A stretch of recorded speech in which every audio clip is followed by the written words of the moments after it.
All right. So today, day after game, day after the 49ers week 3 loss to the Rams, where they blew a 14-point lead, two 14-point leads, and lose this game 27-24.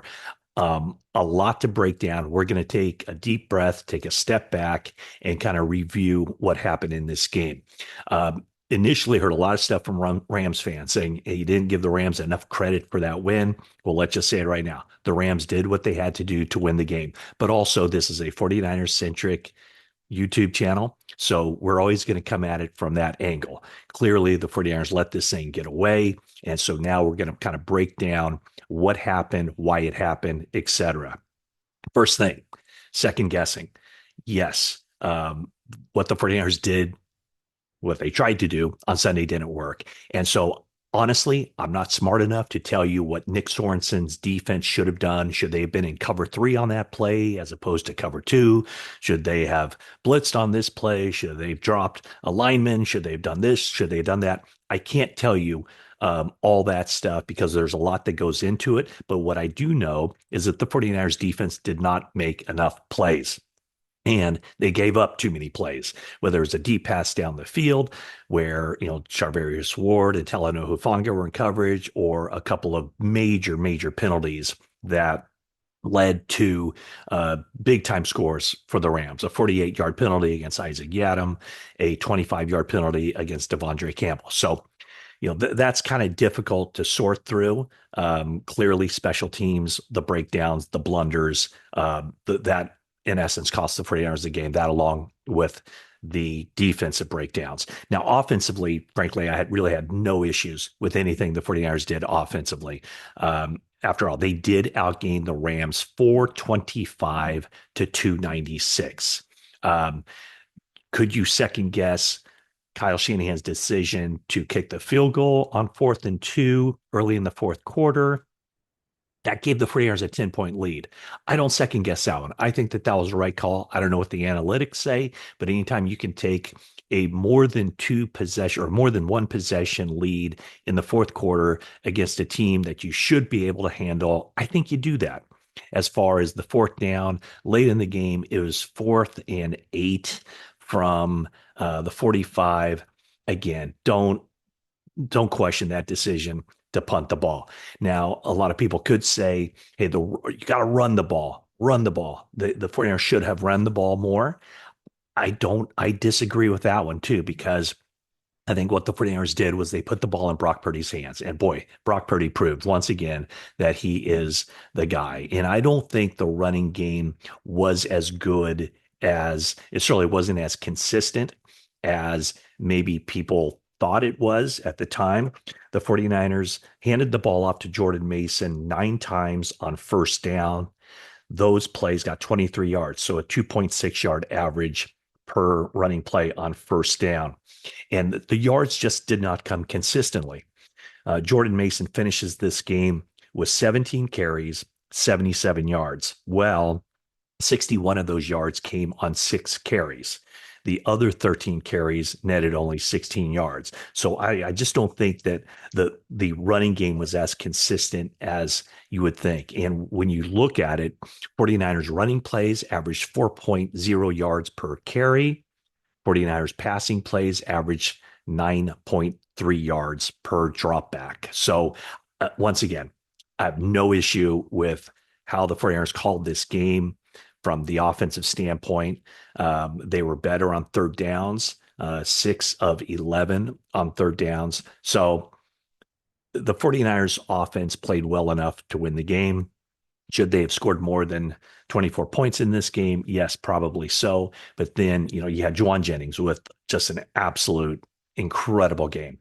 11 catches, 147, 3 touchdowns, including that absolutely wow catch, one of the best catches I've ever seen, going up over Quentin Lake. That will be for the highlight reel. Now, as far as the second guessing, let's start off with Ronnie Bell. Ronnie Bell got a lot of playing time on Sunday. He played 30 of the 49ers' 71 snaps. Why? I guess you could say the only thing that I could tell you right now and I'm sure Kyle Shanahan will be asked about this later on Monday. But Ronnie Bell knows the system. He knows where he's supposed to be. He knows all the variations off of any given play. He's been around for now a full year plus, but he simply did not come through when the 49ers needed him. He had two drops, including the big one down the field, which would have set the 49ers up for the potential game-winning field goal late in that game. A pass deep down, 32 yards down the field that Brock Purdy put on the money. Bell did not make that play. Would have been tackled probably around the 25-yard line. 49ers could have run a couple plays, just kind of set up the field goal, the potential game-winning field goal for Jake Moody.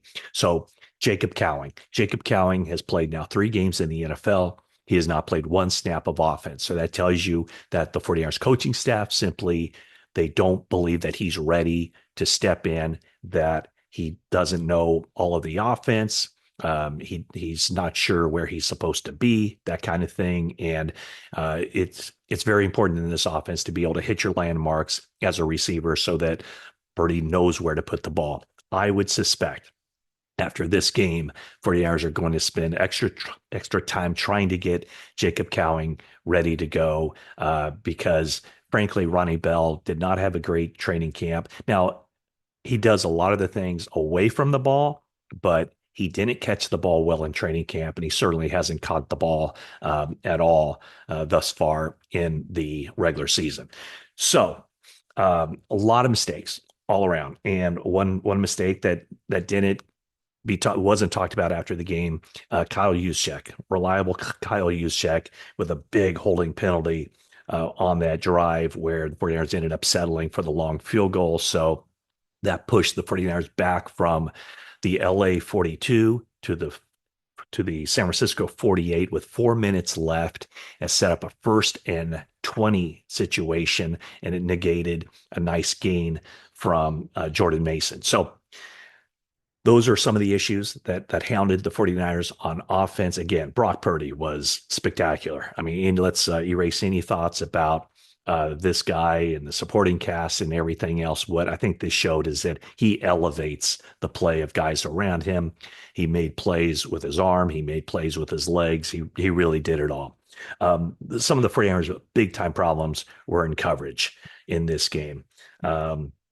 Isaac Yiadom had a particularly rough game, allowing 5 catches on 5 targets, and it was for 52 yards, plus he gave up a 48-yard pass interference penalty. That's huge. Charvarius Ward and Talanoa Hufanga were in coverage on that play, the 50-yard play to Tutu Atwell.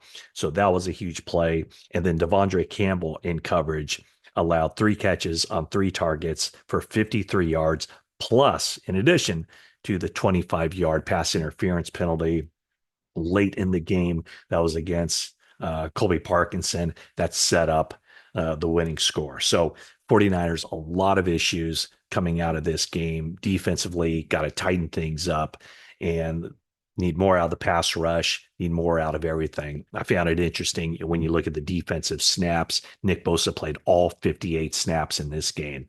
And so did he tire a little bit down the stretch? I would assume so. 49ers played a lot of guys on that defensive line, but once again, Nick Bosa every snap, and that's very uncommon for a defensive lineman to play every snap in this game. The DB snap count distribution, Jair Brown. I think Jair had a pretty good game, 58 snaps in this game. So that was all 58 snaps. He and Bosa played every snap in this game. Some of the guys who played a little bit more, Yiadom had 48 snaps. Malik Mustafa came in 5 snaps, and Renardo Green 5 snaps in this game.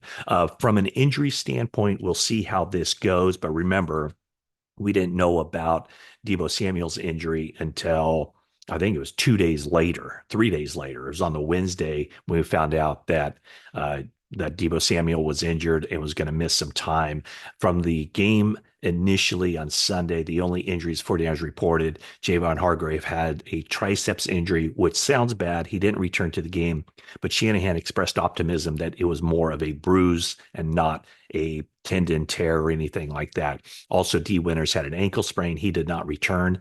Fred Warner left the game briefly. He was sideswiped, ankle, kind of got rolled up on. He thought that he was going to be all right after the game. And then somebody that wasn't on the injury report. I don't know exactly what happened. I did see a play late in the game where Yetur Gross Matos was kind of shaking his hand. And so I saw him after the game get into a golf cart and was taken for x-rays. So maybe we'll have a little bit more information on that. So that's kind of the roundup of the 49ers loss, 27-24. Is it time to push the panic button? I don't think so. I look around the NFC and I just don't see a dominant team right now. But the 49ers simply, they have to get their act together to stay in this race until they get some guys back. I think the loss of Dre Greenlaw has really hurt them. The big drop off going from Greenlaw to whoever the next linebacker is on this team. Okay, now I want to just kind of share with you, because I know I mentioned it on a previous YouTube, that my weekend. And I had a fun weekend. It started off, flew to Boston. My daughter is a student at University of New Hampshire, and so it's the only time I've been able to go to Parents Weekend at University of New Hampshire, and it was freaking awesome. Had a great time seeing my senior, and hung out. And so I had a packed day. I figured, okay, I can do this first and last time. I haven't been able to go to Parents Weekend before, but I made it a priority to go. Hung out, met her friends, met her friends, her parents, what is it? Her friends' parents. There we go. Easier said than done. And then on Sunday morning, I had a 3 a.m. wake up call. Drove to Logan. That's 3 a.m. Eastern time. Drove to Boston Airport. My flight was delayed an hour and a half, so I made it to LA a lot later, hour and a half later than I wanted to, expected to. So I was scratched from the NBC Sports Bay Area pregame show, but I got to the stadium about an hour before kickoff, and ended up not spending the night in LA, flying back home, arrived back home at midnight Pacific time. So it was a full 24-hour day. And it was a great time. Really a fun time, very memorable. And this game, wow. I'm sure is memorable for 49er fans for different reasons. We will see. This is kind of the game where it's always, the season can go one of two ways from here. It can continue to go downhill, or the 49ers can use this, as Nick Bosa said, you got to feel this loss, he said, and really do something about it, and work harder. And he said stack days. I mean, that was kind of the general consensus. The 49ers have good leadership. And so this is when the leadership is needed to keep the team together, pulling in the right directions. Again, don't expect any major changes. Don't expect, overhauls to the coaching staff or players getting benched. There might be some subtle changes here and there, but we will see where it goes. I know 49er fans would like to see Jacob Cowing. I was going to say more of Jacob Cowing, but they haven't seen him at all on offense yet. So I know 49er fans would like to see some Jacob Cowing. Also, Ricky Pearsall is eligible to come back off the non-football injury list after this upcoming game against the Patriots. So he's eligible to play in that October 6th game against Arizona. That remains to be seen. I think the 49ers can use him. I mean, they can definitely use another offensive weapon in the passing game. They have Deebo Samuel, who will miss at least another game with his injury, the calf injury.